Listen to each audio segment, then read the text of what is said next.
The fateful encounter.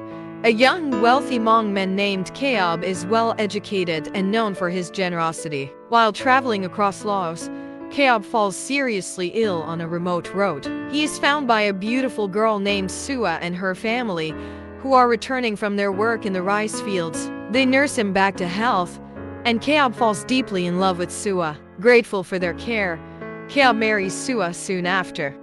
The true face is unveiled.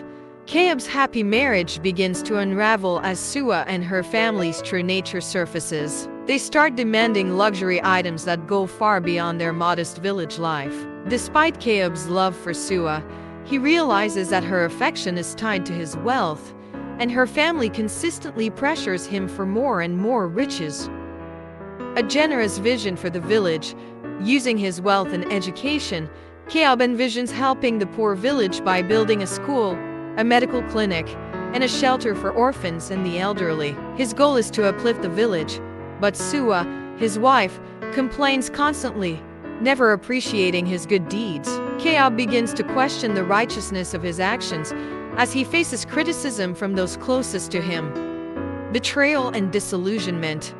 One night, Kaob's home is robbed, and a large amount of his money is stolen. He reports the theft to the village chief, Phua, but no action is taken, leaving Kaob feeling betrayed by the community he has been trying to help. This sense of abandonment weighs heavily on his heart, and he begins to reconsider his place in the village.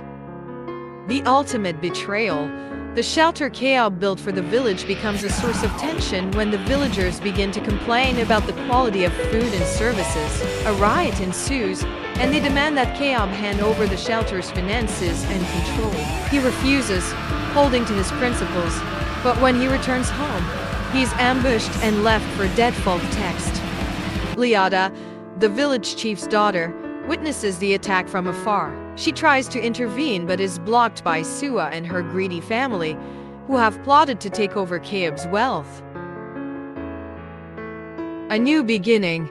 Sua's greed reaches a peak when she demands that Kaob transfer all his wealth to her, revealing her plan to marry another man. Heartbroken and betrayed, Kaob divorces Sua and leaves the village. As he travels toward the city, he encounters Liada waiting for him along the road. Liada has always admired his kindness and strength. Together, Kaob and Liada embark on a new journey to rebuild their lives.